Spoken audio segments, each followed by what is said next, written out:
Hello दोस्तों, आप सब कैसे हो? मेरा नाम नील और आपके सुनो हॉरर चैनल में स्वागत है।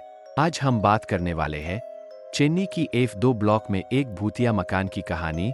अगर आप रात को ये कहानी सुन रहे हो तो सावधान हो जाए।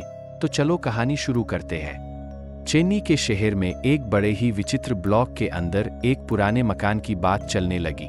लोग कहते थे कि वहां जो भी घर खाली रहता है उसमें कुछ अजीब चीजें होती है। एक रात 4 दोस्त वहां जाने का फैसला करते हैं। वे दोस्त रात को भावनात्मक होते हैं और जल्दी ही घर के अंदर घुस जाते हैं। वहां उन्हें अनोखी आवाजें सुनाई देने लगती है और कुछ वस्तुएं अपने आप ही हिलने लगती है। एक दोस्त की पीठ पर कोई अजीब सा हाथ छूता है जो उसे डर के माध्यम से बाहर निकालता है। चारों दोस्त डरकर भागने की कोशिश करते हैं, लेकिन एक रास्ता बंद हो जाता है। उन्हें लगता है कि वे गिरफ्त में आ गए हैं। तभी एक पुरानी गाड़ी उनके पास से गुजरती है और उन्हें घर के बाहर ले जाती है। दोस्तों ने वहां से निकलते ही एक दूसरे को चुपके से देखा और वे समझ गए कि उन्होंने एक अजीब अनुभव किया है।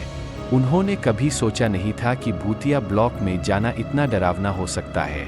अगले दिन सभी चारों दोस्त अपने अपने घरों में लौट आते हैं, लेकिन उनके दिल में वह भूतिया मकान का अनुभव अब भी बसा रहता है। वे बार बार उस रात की घटना को याद करते हैं और उसका अनुसरण करते हैं। कुछ दिनों बाद उन्हें वहां जाने का और अधिक करते हैं। इस बार उनके साथ एक भूतिया खुले बालगंडी शामिल होती है। घर के अंदर देखते ही उन्हें एक अजीब सी आवाज सुनाई देती है और उन्हें लगता है कि कोई उनकी पीठ पर छू रहा है, लेकिन इस बार उनकी सहायता के लिए कोई गाड़ी या नहीं आती है। दोस्तों ने एक दूसरे को डर से जल्दी से बुलाया और वे सभी एक ही जगह पर इकट्ठे हो गए। उन्होंने देखा कि एक कोने में एक पुरानी किताब रखी हुई है, जिसके साथ एक नोट भी लिखा हुआ है। नोट में लिखा है, यहाँ रहने वाले अत्याचारित आत्माओं के लिए स्वयं इस किताब को खोलना होगा और उसे जलाना होगा। दोस्तों ने साथ में बची हुई दिया लिए और किताब को खोला।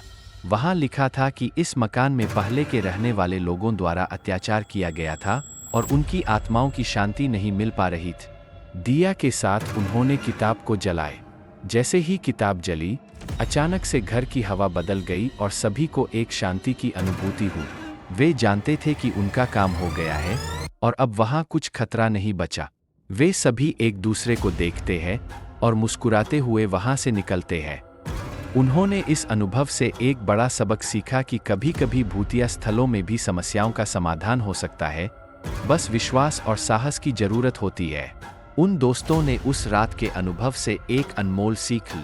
वे अब भूतिया घरों के बारे में अलग तरीके से सोचते थे। उन्होंने देखा कि इन घरों में आत्मिक विक्षोभ का मुख्य कारण अकेलापन, असनियता और दुख था।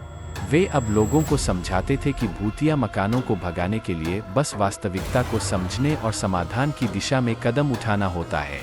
उन्होंने अपने अनुभव को दूसरों के साथ साझा करके उन्हें इस बारे में जागरूक किया और साथ ही यह भी समझाया कि हर अनुभव से कुछ सीखना चाहिए।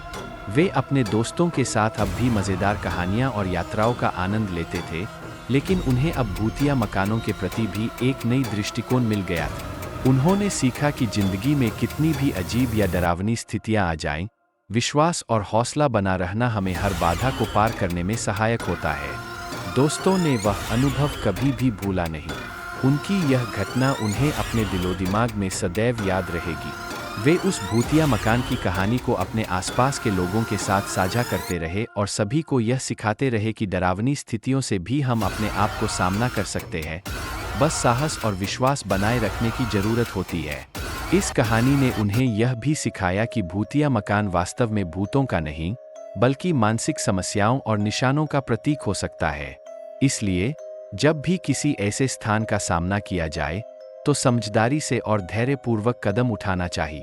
उन दोस्तों ने एक दूसरे के साथ विश्वास को और भी मजबूत किया और अपनी दोस्ती को और भी गहरा किए। उन्होंने समझा कि जीवन के हर अनुभव से कुछ न कुछ सीखा जा सकता है और यही उनकी जिंदगी का मूल मंत्र बन गए। अगर आपको कहानी अच्छी लगी हो तो लाइक, शेयर और सब्सक्राइब करना ना भूलें।